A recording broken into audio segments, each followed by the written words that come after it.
yeah, our next caller is going to be from Texas. They're a former atheist and wants to talk about conversion, spiritual but not specific religion. And then after that, we'll get to you, Khalil and Nate. But in the meantime, Jonathan, you're on with Jim and Ethan. How are you? Hey, how you doing? Doing good. Can you speak up a little bit? It sounds like you're far away from the mic. Yeah, can you hear me better? Yeah, there we go. Awesome. I'm sorry. So you used to be an atheist. Yeah. What changed your mind?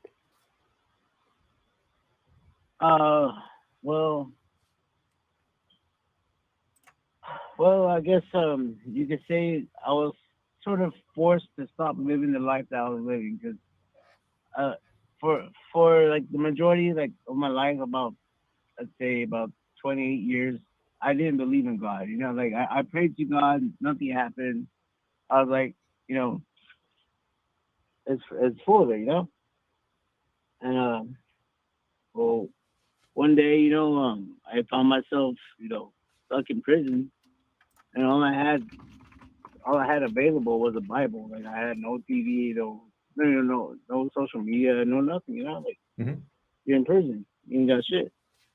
So all I did was read the Bible. Like I read the Bible about 3 or 4 times over, like from start to finish. Okay, that's once more than I have read it. I kept finding myself able to put myself in that situation of whatever the story was talking about. Like say for example, the story of Job. Like I found myself a lot like them because I had just got my college education, like my degrees and stuff that I was working for and all that, but all that was taken away like once I was, you know, put in prison. So all I did was pray, and basically I found my faith in there.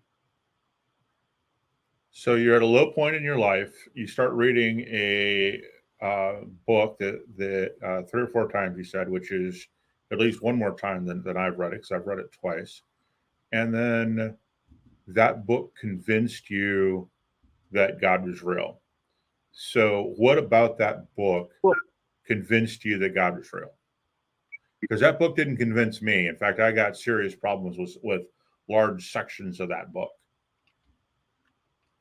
Well, I didn't read just one version. I read a lot of different versions of the Bible. Mm-hmm. And they all have the same problems. The King James version. The worst of them all, yeah. Like I studied the Quran as well. Okay, but what was it about the Bible? What was it about the Bible specifically that convinced you?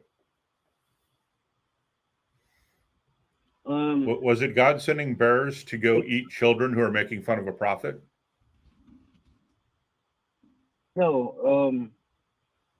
What got me was when I read every single, like I read them all, and they all recognized Jesus in some sort of way. Like even though like they didn't recognize him as, like, you know, the Son of God or whatever, but they recognized him as an actual person, you know, like a prophet or a fisherman or whatever. But it's a book. Why hasn't the Dresden Files or Harry Potter convinced you that Harry Potter is real? Because they can't prove that sorcery is real. Can't prove that God's real either. Not from a book. Well, they can in a scientific view. There's what science is supporting anything in the Bible?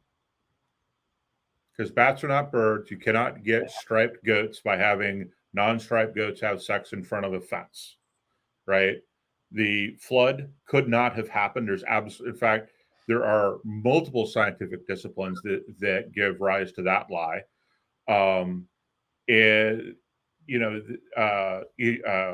The Exodus never happened. There's absolutely no archaeological evidence for that many Jewish people being in Egypt at any time. Certainly not anywhere close to the numbers. You need at least 1 million Jewish folks never happened. So I mean, we just go on and on. There are things that just never happen. There's no scientific evidence for. So what are you claiming there's scientific evidence for? I'm going to say in the Bible, there is scientific evidence of creator. What? Scientific evidence of what? The Higgs particle. The what? The Higgs particle. No. The Higgs particle? Have you heard of The it? Higgs boson particle. There's no evidence. What leads you to believe that the Higgs boson is predicted by the Bible? And these people didn't know where the sun went at night. I just said it represents a creator. It represents that, something didn't just pop out of nothing, like. Yeah, the only people who say that something popped out of nothing are Christians who don't understand science. And because physicists don't even know that the philosophical nothing or absolute nothing even exists, the closest that some physicists think you can get is to create a Faraday cage, wrap the Faraday cage in a bunch of lead so you don't have any radiation, electromagnetic, or X-ray or any of that coming through. Take it out to a part of the universe where gravity is zero, and you would then effectively have nothing, except you don't really have nothing. You still have all the quantum fields that physicists don't think you can get rid of. So there is no nothing that something can come out of. And you would still need to prove that anyway. You just can't say that. Exactly. So, yeah, that doesn't buy you anything here. Well, Jim, correct me if I'm wrong. This something from nothing isn't accurate. It was the Big Bang was an expansion, not like an explosion. Is that accurate? Yeah, it's an expansion, and the Big Bang is not nothing, right? The Big Bang was energy that converted to matter, and we got the universe to really, really broad brush stroke stuff. Yeah, to the point of ridiculousness. I agree with you. I agree with you. I believe that you can't get something out of nothing. Like that's just impossible. That's not what I said. I said nothing is impossible to prove that exists. So the statement makes no sense. Oh. The statement is not supported by science. Nothing does not exist, as far as science knows. You would need to demonstrate it's possible for nothing to exist.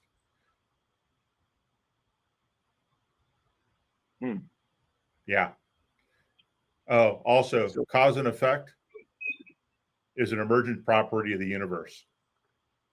It's not a fundamental property. So cause and effect doesn't get you anywhere either. So like I said, we keep going back to the same question. What science are you talking about that supports the Bible?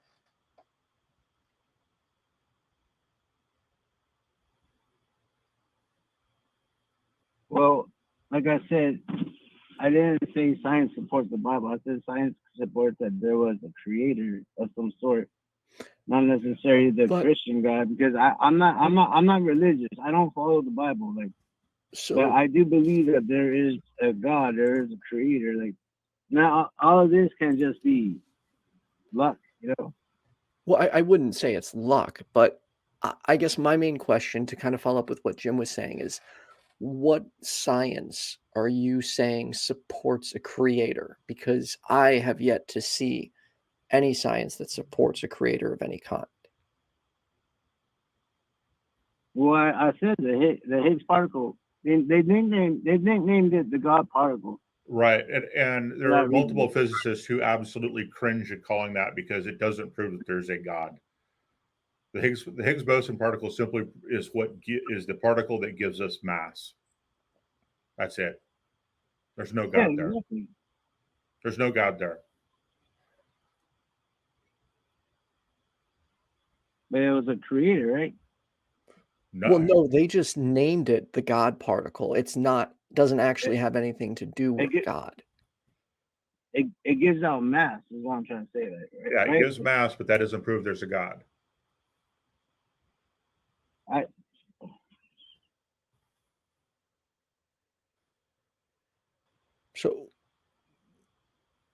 And specifically, Leon Letterman, the Nobel Prize-winning physicist, referred to the Higgs as the goddamn particle, as opposed to the God particle, meant to poke fun at how difficult it was to detect the particle.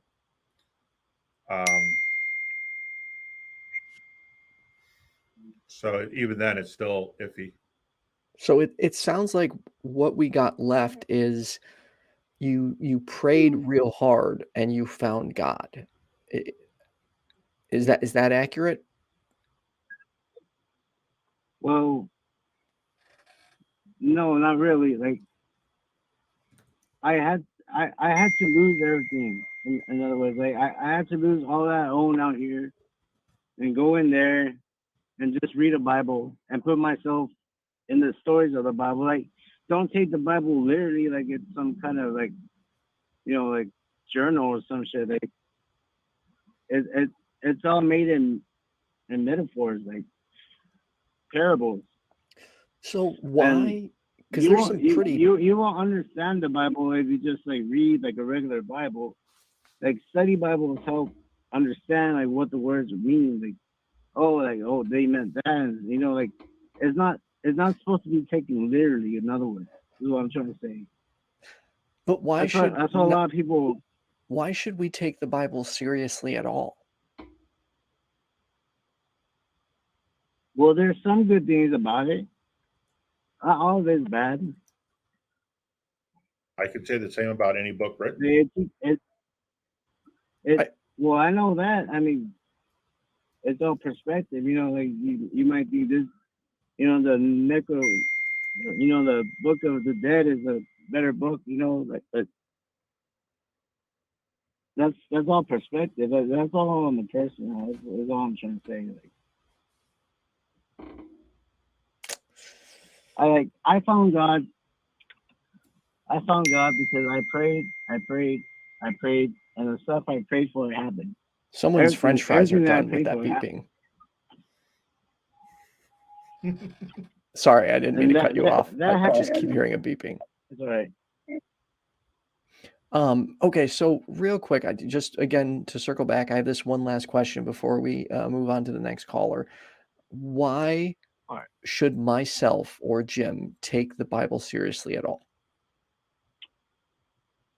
Whether it be as stories or as fact, why should we even consider it?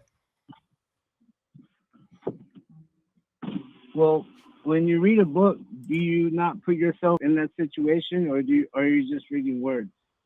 I do that with almost every good science fiction and fantasy book I've ever read. Exactly. Except the foundation So doesn't actually exist. Why Middle can't Earth you do doesn't that with the Bible? exist. Yeah, Middle Earth doesn't exist. The foundation doesn't exist. Frank Herbert's Dune, that doesn't exist. I said science fiction and fantasy. These are things that don't exist. And I put myself in those situations in those books all the time. That's why I like reading them. So I'm not going to take any of those as being real. Why should I take the Bible being real? Oh, as being real, you mean? Hey, why should I take anything in the Bible being real when there's so much evidence that most of it is at best historical fiction? Emphasis on the fiction and not the historical. Well, I'm not sure. I've been trying to find the name of this video that they showed us in prison. It was a documentary made by an atheist who went to Egypt and studied all this shit, like to see if it was real or not. And she found like some things that were real, like the Dead Sea Scrolls. Those were real. Yep. The Exodus is not real. The Exodus never happened. The Exodus never happened because the Jewish folks were not enslaved by Egypt in the numbers claimed. They didn't live in Egypt as free people. The numbers claimed. In fact, most of the Jewish folks were Canaanites, which is why they were never able to eliminate the Canaanites, despite however many times they tried. But their history traces right back to Canaan. They were Canaanites. This is the archaeological history. So there's no archaeology that supports that claim. And one of my pet peeves is people who say I was an atheist and now I'm a theist, and here's why. That's like, were you ever really an atheist? Right? So There's no evidence. And you can go read Jewish newspapers and see where they announce again another Jewish archaeologist saying that it didn't happen. Egyptian archaeologists say the same thing.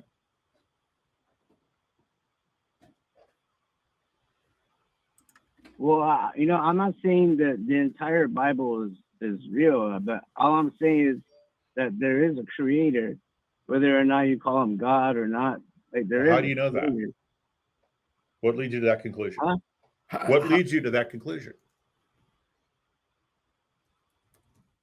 Well, I mean, just look at life. Like you don't see anything being born just by itself. Like a person isn't born, just by one person alone. Like they need two people, right? But how is that? So that's just evidence that people can procreate. That's not evidence for God. It's evidence of creation of life, is what I'm trying to get at. Well, that's creation of a life, yes. But if you're talking about creation of life in general, that's called abiogenesis, and there's a whole branch of science dedicated to that.